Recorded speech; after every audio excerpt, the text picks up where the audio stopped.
الوداع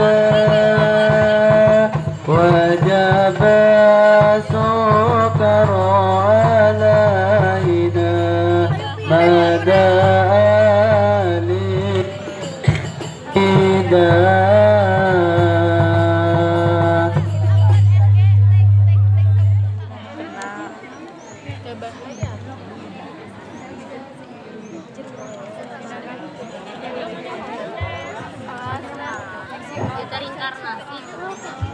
Bismillahirrahmanirrahim. Assalamualaikum warahmatullahi wabarakatuh.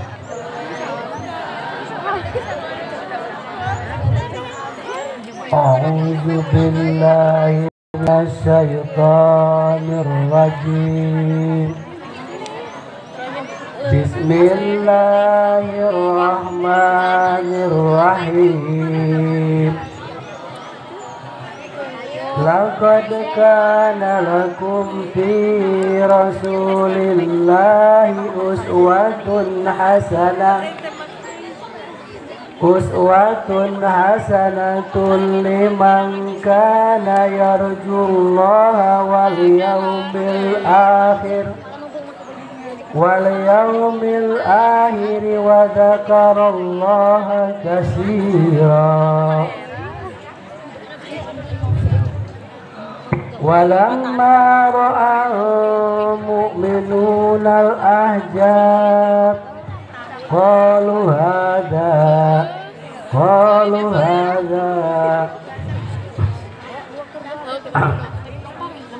al-ayat. Bapak Ibu yang saya hormati, anakku sekalian yang menyenangkan, alhamdulillah, puji syukur milik Allah Subhanahu wa Ta'ala, yang mana pada hari ini kita bisa bersama-sama melaksanakan satu kegiatan peringatan Maulid Nabi Muhammad Sallallahu Alaihi Wasallam. Peringatan ini tentu saja penting. Tadi dikatakan dalam surah Al-Ahzab, dikatakan bahwa dalam diri Rasul itu ada uswatun hasanah. Uswatun hasanah yang paling besarnya adalah liman kana yarjullah. Itu yang paling besarnya bagi orang-orang yang mengharap perjumpaan dengan Allah. Jadi inilah yang Rasul bawa, yang utama. Jadi Rasul memberikan contoh bagaimana bertemu dengan Allah. Itu yang Rasul yang paling utama. Oleh karena itu, ya itu yang harus diikutinya. Sedangkan sunnah-sunnah yang lainnya, apalagi yang berhubungan dengan kehidupan sehari-hari, itu Rasul memberikan kepada kita cara berpakaian. Selalu kamu lebih tahu, kata Rasul itu ya. Tapi yang paling penting adalah tadi apa? Liman kana yarjullah, cara berjumpa dengan Allah. Kenapa penting ini? Sebab mana mungkin kita bisa mengingat Allah kalau tidak tahu. Ya, Pak Agus ingat nggak sama bapak saya? Pasti tidak, karena belum pernah berjumpa. Tapi kalau sudah berjumpa, nggak usah disebut namanya juga pasti ingat. Begitu ya? Ya. Oleh karena itu, kemudian Rasul juga membuatkan sunnah yang banyak tadi dari berbagai kehidupan sendirinya. Ternyata sunnah yang utama dari Rasul itu dijelaskan ada 17 ya. Yang pertamanya adalah ma'rifat adalah modalku. Itu kata Rasul ya, ma'rifat adalah modalku. Jadi yang pertama adalah ma'rifat, yaitu mengenal Allah. Mengenal Allah adalah awal modalku, modalnya. Kemudian yang kedua, akal pikiran adalah sumber agamaku. Ya. Kemudian yang ketiga, cinta adalah dasar hidupku. Rindu adalah kendaraanku. Nah, ini 17 sifat Rasul ini sudah saya bahas dulu ya. Tapi yang paling penting kita tadi, yang pertama ma'rifat adalah modalku. Yang kedua, akal pikiran sumber agamaku. Nah, ini yang paling penting. Sebab kita beragama harus menggunakan akal, harus menggunakan pengertian, menggunakan hati, menggunakan mata, menggunakan penglihatan, menggunakan pendengaran. Semuanya adalah modal. Nah, oleh karena itu kemarin sudah saya perkatakan, pertanyakan sesuatu Pak Ais sudah mengatakan bahwa kita harus mengandalkan Rasul. Rasul itu pengusaha yang sukses. Konon ya pada saat dia menikahi Siti Khadijah itu mas kawinnya 500 ekor unta. Ada nggak yang di sini punya 500 ekor unta di sini? Nggak ada. Rasul untuk mas kawin ini 500 ekor unta.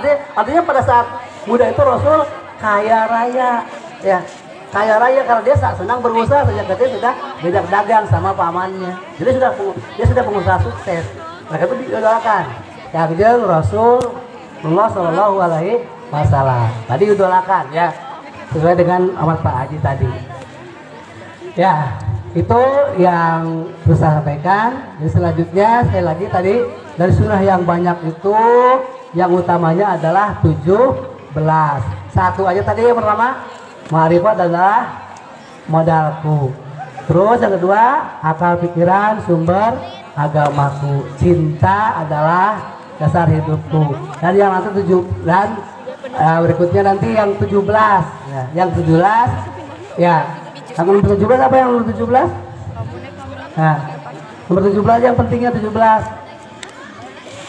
Nomor 17-nya adalah hiburanku dalam sholat. Nah itu kalau bisa sholat sebagai hiburan udah hebat. Ya, itu puncaknya. Kalau sholat sebagai hiburan udah, yang lainnya nggak ada lagi. Hiburanku dalam sholat. Ya, itu kata Rasulullah Shallallahu Alaihi Wasallam. Nah, dalam saya lain yang sekali lagi setelah sesuatu ini tolong dipertanyakan sehingga kita akan semakin terasah pikirannya, terasah hatinya, sehingga ya sesuatu itu dipertanyakan. Tadi mulai dari apa, mengapa, bagaimana, siapa. Sehingga kalau saya tanya, kapan Nabi Muhammad diangkat jadi Rasul? Umur 40 tahun. Jawabannya apa? Kapan? Di umur 40 tahun. Oh iya, pada saat dia mendapat wahyu pertama.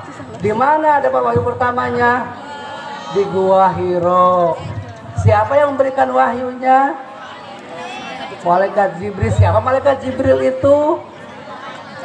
Bagaimana rupanya?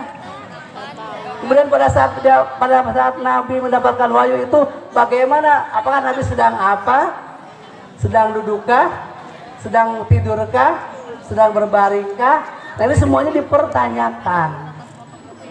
Ya sehingga keluarkan Iqra bismi rabbikal ladzi khalaq. Baca. Apa yang dibaca Rasul pada saat itu di Gua Hiro yang gelap gulita di malam hari? Suruh kita tinggali, suruh baca. Baca apa? Nah pertanyaan lagi kan, baca apa? Ya, itu pertanyaan-pertanyaan yang harus dipertanyakan, yang insya Allah kalau dipertanyakan nanti akan mendapatkan jawaban. Tapi kalau nggak ada nanya acan mah cuek udah nggak akan dapat jawaban. Tapi kalau dipertanyakan nanti akan dapat jawaban. Ya, sekali lagi anak sekalian yang mendengarkan, anak SMA Cipendei harus makin cerdas, makin patona dengan selalu bertanyakan apa, di mana, kapan atau kenapa, kemudian siapa, mengapa, bagaimana. Itu adalah kata-katanya yang harus nanti dipakai sehingga kita akan semakin pandai, dan semudah juga bertambahnya kepandaian bersama juga kebijaksanaan. Ya sebab semakin tinggi ilmu itu semakin kelihatan. Semakin tinggi kita naik semakin kelihatan yang jauh-jauh juga. Ya, oleh karena itu nanti akan semakin bijaksana dalam bertindak, dalam berkata.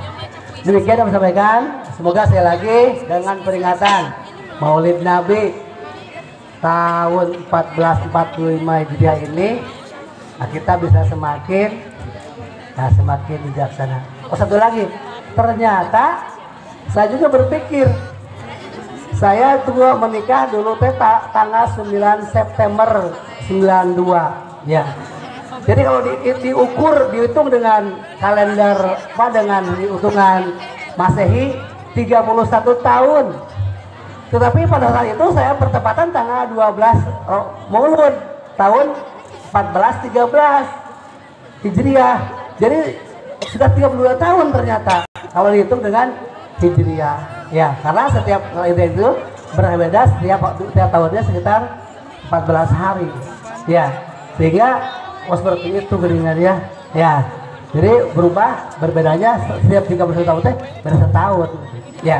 Nah, itu ternyata pelajaran yang dapat saya ambil diantaranya. Setelah itu ternyata seperti itu ya. Oleh karena itu Nabi itu lahirkannya tahun apa? Tahun gajah. Karena tidak pernah dihitung. Waktu itu orang Arab sudah menghitung bulan, peredaran bulannya dihitung, tapi tahunnya nggak dihitung. Jadi hanya tahun gajah, tahun beruang, ya itu aja yang dihitungnya ya. Kalau nggak dihitung. Yang jelas mah 500 Masehi, Allah hijrahnya mah nggak dihitung. Ya, karena hijrahnya baru dihitung pada saat Rasul hijrah ya dari Mekah ke Madinah. Itu diantaranya awal tahun Hijriah. Ya, itu aja langsung aja.